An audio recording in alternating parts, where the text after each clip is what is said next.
And so here I am, John, standing in the space between heartbreak and hope, between the memory of the man I will love forever and the possibility of a new love with the one who was my beginning.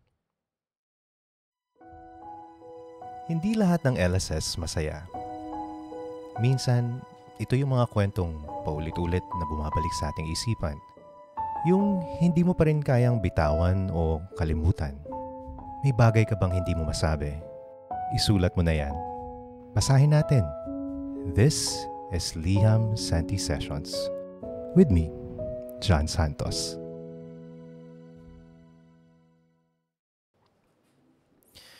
Paano mo pipiliing magmahal muli?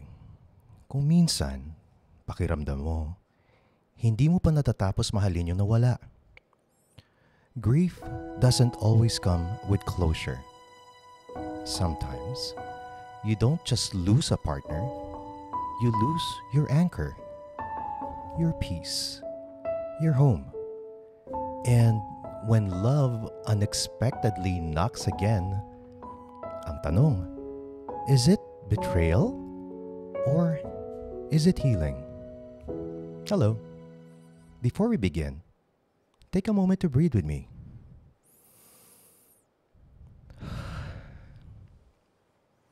Ito ang Liham Santi Sessions, kung saan ang bawat salita ay may bigat at may halaga. Ngayong gabi, isang panibagong liham ang bubuksan natin. Ito ay kwento ng pag-ibig na hindi natapos sa pagkawala, kundi patuloy na nabubuhay sa alaala, sa pangarap, at sa posibilidad ng panibagong simula. Tara, samahan mo akong damhin ang kwento ng itago na lang natin sa pangalang Rachel.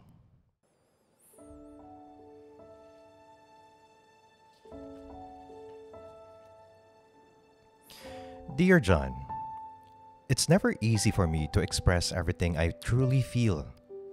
Parang laging may mga salita na hindi ko masabi. Emotions na naiipit sa dibdib. That is why I'm writing this letter instead.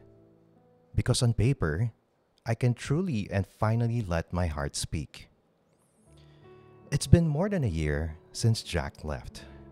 Yet, every morning, I still wake up reaching for him. The silence in our bedroom is the loudest sound I hear. No more footsteps. No more laughter. No more whispered goodnights. For 19 years and 2 months, we built a life together, raising our children, sharing quiet meals after long days, dreaming of the future we thought we had all the time in the world to enjoy. And then, in one cruel moment, all of it shattered. Losing Jack wasn't just losing a husband.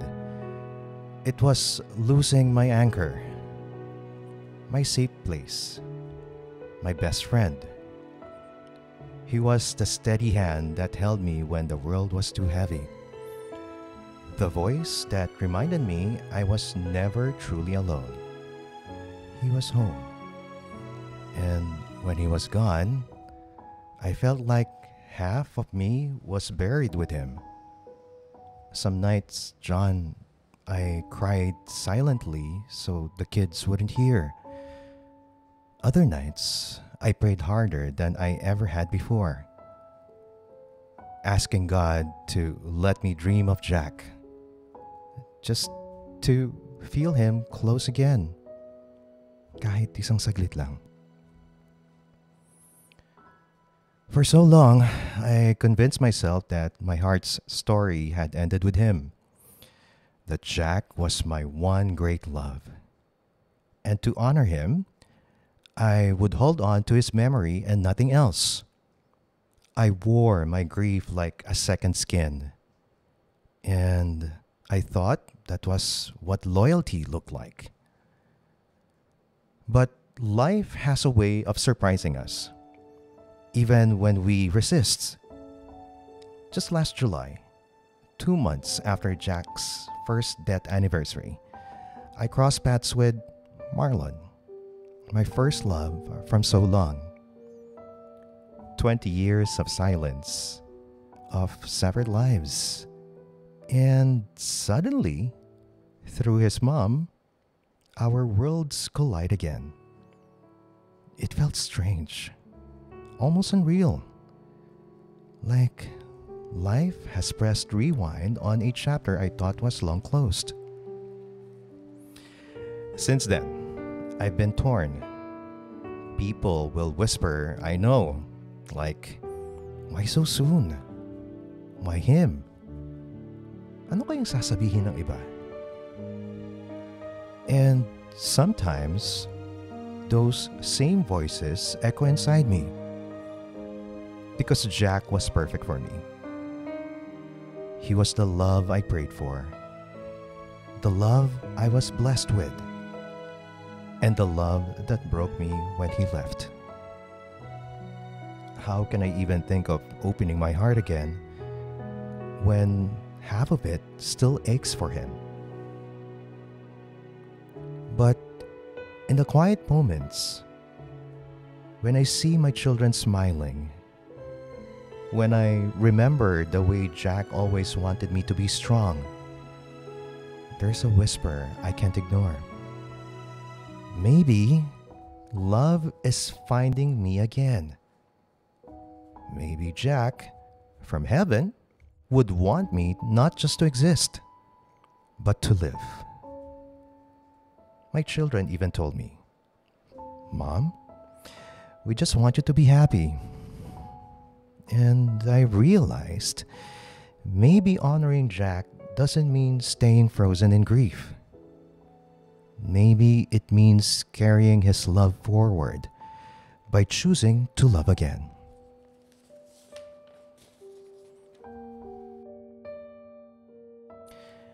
And so here I am, John, standing in the space between heartbreak and hope, between the memory of the man I will love forever and the possibility of a new love with the one who was my beginning. It feels terrifying because loving again feels like letting go of a part of Jack. But maybe it's not letting go, but holding on differently. Perhaps this is the lesson Jack left with me, that love never really ends. It doesn't vanish when someone dies. It changes form. It grows. It heals. Love does not bind us to the past. It asks us to keep giving, to keep living, to keep choosing life. If Jack taught me how to love with my whole heart, maybe Marlon is here to remind me that love can return when you least expect it. Not to replace, not to erase, but to renew. A second chance that doesn't cancel the first, but honors it by showing how vast the heart can be. So, tell me, John, after losing the love of my life, do I dare let my heart believe that love can be generous enough to come twice? With tears, with gratitude, and with hope, Rachel. Hi, Rachel. Alam mo, walang handbook pagdating sa grief. Walang tamang oras. Walang tamang paraan. Minsan, gigising ka sa umaga at mararamdaman mong buo ka, pero kinabukasan, yung mga simpleng bagay kagaya ng simpleng amoy ng kape or mga favorite songs ninyo o kahit yung katahimikan lang sa gabi, bigla ka na naman babagsak. And that's okay. Kasi, alam mo, ang totoo, grief is love with nowhere to go. Yang lungkot na nararamdaman mo ngayon, hindi ibig sabihin na mahina ka. Hindi ibig sabihin na hindi ka makamove on. Ibig sabihin lang nito, minahal mo ng totoo. Kaya siya sobrang sakit. Kaya mabigat. Kasi syempre, yung 19 years kasama si Jack, hindi basta-basta mawawala sa isang iglap. Hindi pwedeng burahin at hindi dapat burahin. Pero Rachel, ito yung mahalagang part. Grief may feel endless, pero little by little, nagbabago ang anyo niya. Unti-unti, yung mga luha na dating galing sa sakit, nagiging luha ng pasasalamat.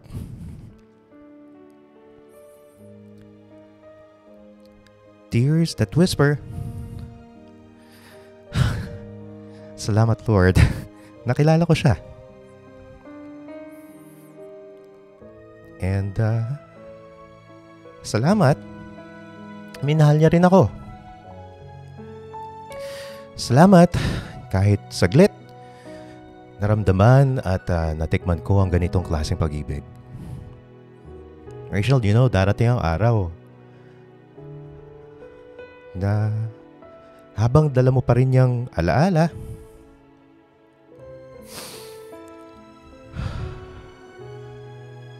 makakaramdam ka rin ng kakaibang lakas. Bakit ako naiiyak? Kasi, naiwan ka man ni Jack physically.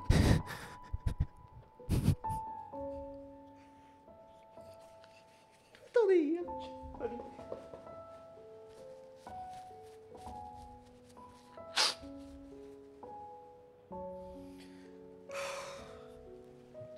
So, yeah, as I was saying, naiwan ka man ni Jack physically, yung love niya sa'yo, dala mo habang buhay.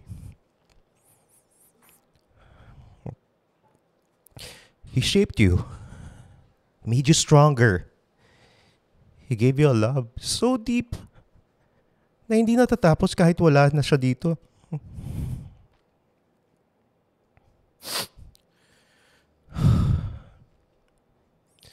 Kaya wag mo isipin na betrayal ang magmahal muli.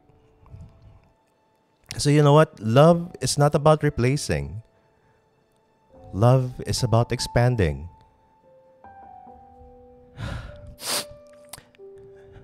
Jack will always live in your heart. Pero kung merong dumating muli para magpaalala sa'yo na kaya mo ring or kaya mo pa ring tumawa, magmahal, at maging masaya, hindi ba't yun din ang gusto niyang iwan sa'yo? Hindi ba't mas gugustuhin niya makita kang buhay na buhay kaysa nakatali ka sa sakit ng pagkawala niya? Rachel, ang tunay na pagmamahal hindi natatapos sa libingan. It flows, it transforms, and it heals. Kaya kung nararamdaman mo ulit na tumibok ang puso mo para kay Marlon, huwag mo ikulong. Kasi baka ito na yung panalangin ni Jack para sa'yo. Na kahit wala na siya, may mag-aalaga pa rin sa'yo. May hahawak pa rin sa mga kamay mo, sa mga gabing malamig. At may tatawa pa rin sa mga simpleng bagay kasama mo. Grief is proof na you love deeply. Choosing to love again is proof na you are brave enough to keep living. At doon, sa pagtanggap na pwedeng magkasama ang alaala at ang bagong pag-ibig, makakahanap ka ng kapayapaan. So, Rachel, cry if you must. Kasi ang luha mo, hindi yan kahinaan. It's a testament that you loved. At paghanda ka na, huwag ka matakot magmahal muli. Because maybe the most beautiful way to honor the love you lost is to keep your heart open to the love that still wants to find you.